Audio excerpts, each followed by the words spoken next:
Cette année, pour la célébration de la fête des rameaux, pas de procession dans les paroisses à Abidjan, contrairement aux autres années en raison de la pandémie à coronavirus.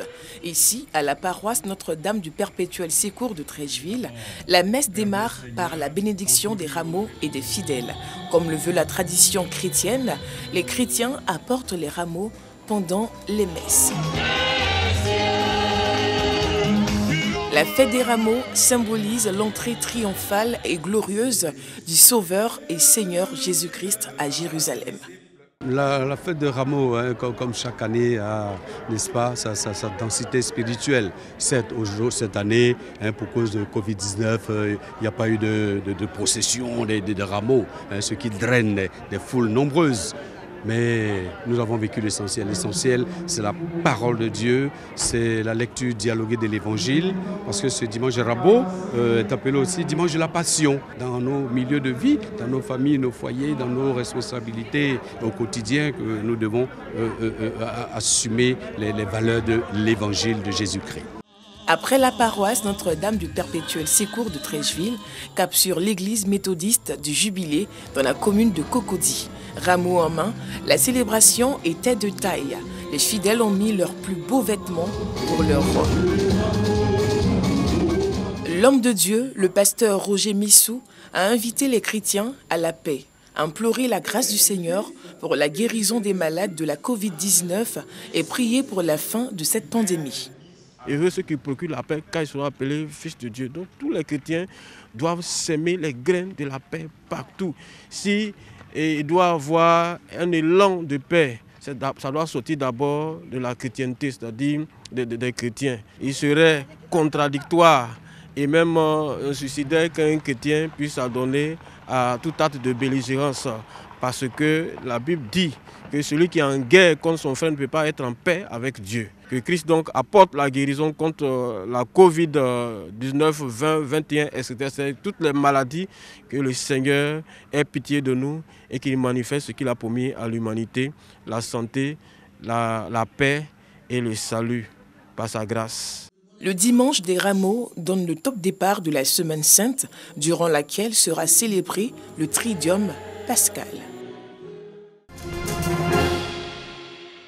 En l'espace de 50 ans, la Côte d'Ivoire a perdu les 3/4 de son couvert forestier. De 16 millions d'hectares de forêt, le pays est passé à environ 2 millions d'hectares. Une situation inquiétante qui interpelle les organisations de défense de l'environnement. Quand on parle d'une agriculture climato-intelligente, c'est d'apprendre aux agriculteurs qu'ils peuvent faire l'agriculture sans toutefois détruire les forêts. Parce qu'il existe des espèces forestières qu'on peut mettre en association avec des cultures. Et là encore, ça augmente la rentabilité. Comment restaurer le couvert forestier ivoirien pour faire face aux défis du changement climatique? La question était au cœur d'une rencontre d'échange environnemental dénommée Plateau Vert. Comme solution, le mouvement ivoirien pour la sauvegarde de l'environnement, initiateur de la rencontre, opte pour une agriculture climato-intelligente. Actuellement, la science nous montre que si rien n'est fait, si nous continuons de faire la déforestation de cette manière, d'ici 2030, le niveau de l'eau de mer va augmenter d'environ 30 cm. Or, si le niveau de l'eau de mer augmente de 30 cm, cela va engorger toute la côtière. Or, la côtière regorge environ 80% de l'économie ivoirienne. Imaginez vous-même la suite. Les inondations ne sont pas venues. Tout ça, ce sont des conséquences, des effets du changement climatique. Panéliste à cette rencontre, lieutenant-colonel Nicolas Apata, expert au ministère des Eaux et Forêts, n'a pas manqué de rappeler le rôle important que peuvent jouer les femmes dans cette restauration du couvert forestier. Nous avons autour de 2 500 000 personnes qui interviennent dans le vivrier. Et les 90% de ces personnes sont constituées en majorité de femmes. Et donc les femmes ont tout leur apport, n'est-ce pas, pour nous aider, n'est-ce pas, à lutter, je dirais non seulement à avoir les produits forestiers qu'il faut, mais les produits agricoles aussi. Et donc au niveau de la reconstitution du couvert forestier, les femmes aussi ont bel et bien leur part. Parce que lorsque nous reboisons, les femmes utilisent, j'allais dire, les interlignes pour véritablement produire du vivrier et nourrir la population ivoirienne. Cette rencontre d'échange sur l'éducation environnementale est à sa 2e édition. elle a vu la participation d'une centaine d'étudiants issus de l'université d'Angu à Brogua.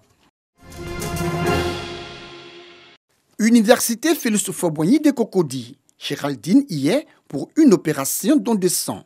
Le sang, ce liquide naturel, a sauvé la vie de son fils il y a quelques années. Mon fils était bébé et pendant qu'il était bébé, il est né prématuré et ensuite on en a eu besoin. Ce qu'on a cherché, c'était un peu compliqué, mais par la grâce de Dieu, nous avons pu trouver du sang. Donc je pense que c'est le don de quelqu'un qui a servi à sauver la vie de mon fils. Donc aujourd'hui, je le fais, espérant que ce don que je fais puisse sauver également une vie. Comme Géraldine, ils étaient nombreux à prendre part à cette opération de don de sang dénommée Blood Day. En ce moment, on est tous focalisés sur la crise à coronavirus. Donc il était important quand même de ne pas oublier ceux qui ont déjà des bobos, les accidentés qui peuvent manquer de sang. Donc il était important quand même de donner un peu de son sang pour pouvoir penser à ces derniers-là. Le sang est devenu une denrée rare dans les centres hospitaliers ivoiriens. Sur 240 000 poches de sang attendues annuellement, le CNTS, Centre de transfusion sanguine, ne mobilise que 160 000 poches. Un déficit que le groupe Facebook Motivation Don de sang entend contribuer à combler pour sauver des vies. Avec un groupe Facebook qui aujourd'hui compte environ 1000 personnes, et ces 1000 personnes s'organisent par mois de naissance. Et chaque mois, normalement, on a une séance pour les natifs du mois. Et là, en fait, c'est l'édition de lancement de l'initiative Happy Blood Day. C'est vrai qu'on reçoit des cadeaux à nos anniversaires, mais nous, on peut décider de faire des cadeaux, de faire le cadeau de notre sang, parce que les besoins sont énormes. Le sang est peut-être l'un des produits qui n'est pas synthétisé, qui n'est pas fabriqué. Donc, il faut susciter des donneurs. Il faut trouver les méthodes pour susciter des donneurs. Et nous, on veut le faire en fêtant nos anniversaires. Donc, l'idée, c'est vraiment d'être dans la joie et de venir faire un acte qui va sauver des vies.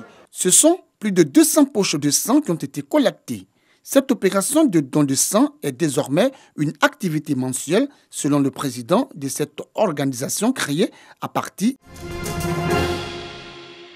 Ils sont venus de plusieurs communes du district d'Abidjan pour réfléchir sur des stratégies de lutte contre la mortalité maternelle et les avortements clandestins. Eux, ce sont les hommes et femmes de médias et de la société civile. Une initiative du REPMAPZEN, Réseau des médias africains pour la promotion de la santé et de l'environnement en collaboration avec Afrique francophone, IPAS. Nous parlons tous de santé sexuelle et reproductive parce que c'est l'un des leitmotifs de notre partenaire IPAS. Et nous, en tant que journalistes, nous sommes également engagés dans la promotion de la santé et de l'environnement. Nous ne pouvons pas être en marge de ce vaste mouvement à travers le monde, à travers donc, nos écrits, à travers nos émissions radio et télé, à travers nos écrits en ligne également, apporter notre contribution à la réduction justement de ces chiffres-là qui sont très alarmants. Et nous pensons à toutes ces personnes qui sont victimes, à toutes ces personnes malheureusement qui n'ont pas l'information juste et vraie et qui sont obligées de se cacher derrière le mur, derrière la maison pour aller avorter de façon clandestine. Ce forum animé par des professionnels de la santé sexuelle et reproductive. Une aubaine pour les participants de mettre à profit des résolutions en vue de contribuer à la réduction du taux de mortalité maternelle en Côte d'Ivoire.